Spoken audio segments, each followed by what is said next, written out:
Jo us explicaré l'eix 3, que és el desenvolupament econòmic i ocupació de qualitat. Abans de començar més a incidir en els diferents objectius i les diferents accions que s'han realitzat, sí que volia fer una petita introducció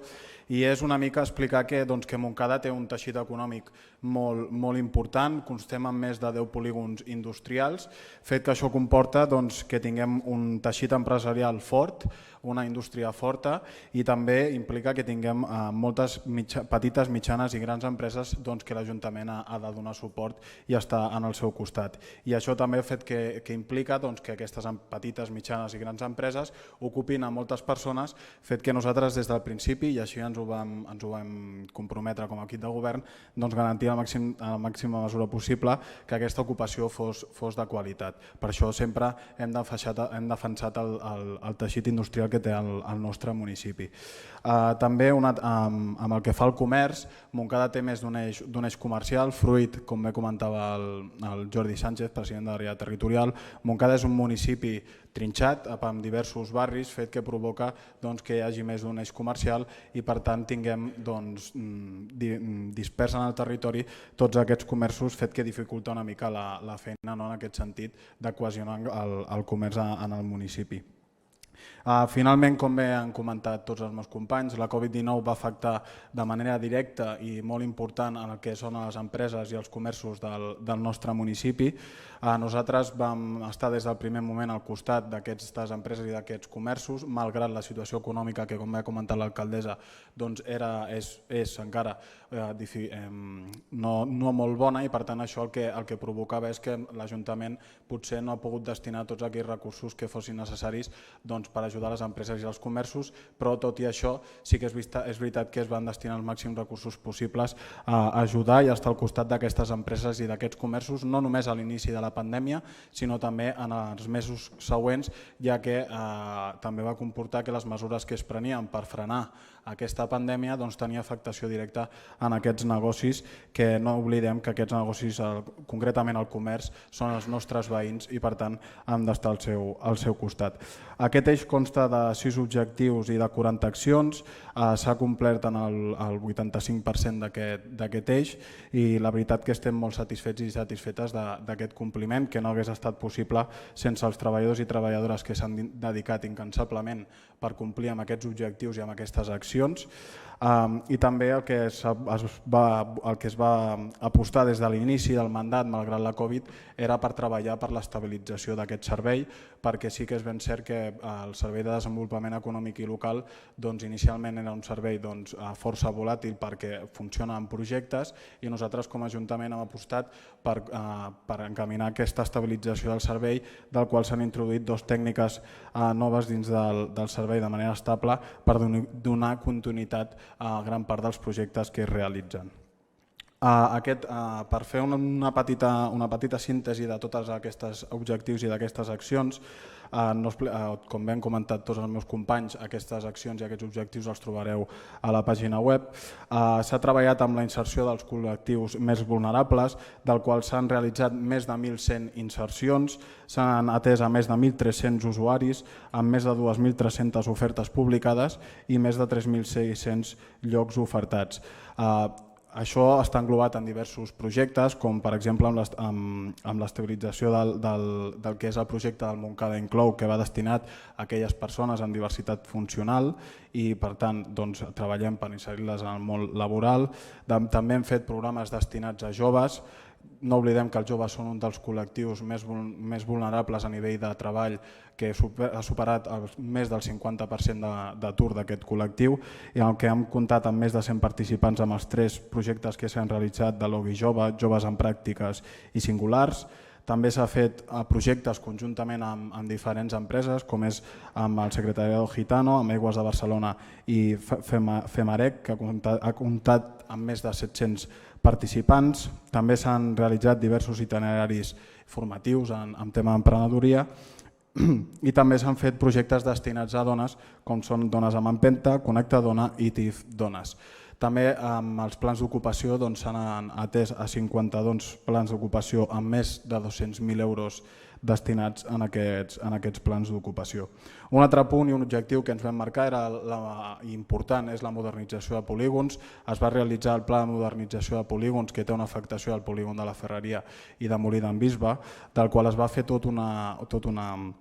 xarxa ciclable i per anar passejant i que connecta sobretot el que és el polígon amb la ciutat, amb tota la ciutat i el transport públic, i també es va modificar tot l'enllumenat per fer-ho més sostenible, del qual es va canviar a enllumenat LED. Aquest projecte va ser molt important perquè va ser financiat, va ser fruit d'una col·laboració pública o privada, del qual hi va participar l'Ajuntament, la Diputació i també les empreses del polígon. Per tant, diguem que ha sigut un projecte transversal i que ha afectat a tots els agents. Després, un altre eix important, un altre objectiu important és l'aposta del comerç local pel comerç local i de proximitat. Pel que fa al comerç, sí que és veritat que a l'inici la Covid va afectar molt intensament i nosaltres ens vam destinar sobretot al que és la gestió de la pandèmia i havíem d'estar al costat dels comerciants. I per això es va crear la taula d'emergència, del qual hi havia la representació de molts comerciants i d'associació de Montcada Centre Comerç, i del qual va sorgir un pla de resiliència amb una sèrie d'accions i objectius, del qual es van complir la majoria i del qual es va fer en comú amb tots els comerciants i la resta de grups polítics. També s'ha consolidat la relació amb l'Associació de Comerciants. Ja abans estava el Consell de Comerç, aquest Consell de Comerç s'ha consolidat, es fan reunions trimestrals i també hi ha un contacte directe amb el que és l'Associació de Comerciants, fet que ha consolidat aquesta relació i ha millorat el treball conjunt amb el teixit comercial. També s'ha creat una nova marca del comerç, que aquesta marca el que crea és una identitat de la regidoria i també ha sigut una marca feta conjuntament amb els comerciants dels municipis, fent que aquesta marca se la creguin, la utilitzin i tinguem una marca de comerç a nivell general com a municipi, com a Montcada. Fem comerç, fem barri i fem Montcada. També s'ha elaborat un pla estratègic del comerç que es divideix en 4 línies d'actuació, amb 18 actuacions per desenvolupar. També s'ha realitzat un cens de locals comercials buits. Això és una problemàtica que s'ha d'anar afrontant, ja que hi ha molts locals buits que no es posen al lloguer i això el que provoca és que molts eixos comercials no acabin de funcionar, ja que aquests propietaris no els posen en lloguer i per tant provoca que hi hagi manca de comerç. També s'ha realitzat el programa de treball, talent i tecnologia destinat a millorar tecnològicament els comerços del municipi. S'ha consolidat i s'ha creat un esdeveniment turístic de referència, com és la mostra gastronòmica,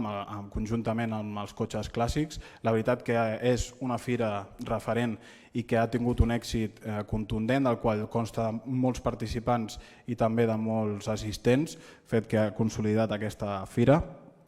I finalment s'ha realitzat durant tots aquests anys aquest mandat accions per sensibilitzar la població que el comerç local, el comerç de proximitat són els nostres veïns i per tant el que hem de fer és consumir en el nostre comerç i no anar a grans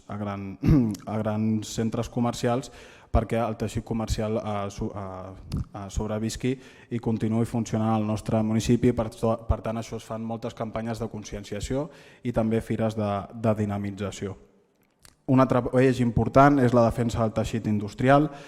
Es consolida l'espai coworking, del qual es va inaugurar el passat 22 de març, un espai pels emprenedors, nous emprenedors del municipi, perquè puguin iniciar els seus projectes i puguin avançar en els seus somnis. També s'ha creat un esdeveniment amb els empresaris del municipi, fet que va funcionar molt bé. Pretenem que sigui continu cada any i que es creïn sinergies entre els propis empresaris del municipi. També s'ha creat una nova marca en aquest àmbit com és Montcada Avança, que identifica el servei amb les empreses del municipi, entre d'altres, com també hem participat activament amb les taules de reindustrialització de la Generalitat per fer front a les empreses que malauradament van marxar i per tant havíem de cobrir aquests llocs de treball i aquests espais. I finalment, el foment a l'emprenedoria, del qual ha constat de diverses campanyes de sensibilització i d'assessorament amb el que és la fase inicial de la creació d'un comerç o una indústria, del qual s'han atès a 430 emprenedors i s'ha aconseguit la creació creació de més de 20 empreses des del punt PAE. Com podeu veure, són moltes accions, és un petit resum de totes les accions que s'han realitzat, les podreu trobar a la pàgina web i, com bé he dit al principi, això no hagués estat possible sense les treballadores que han treballat incansablement en el Servei de Desenvolupament Econòmic i Local i que han fet possible que totes aquestes accions i aquests objectius es compleixin. Gràcies.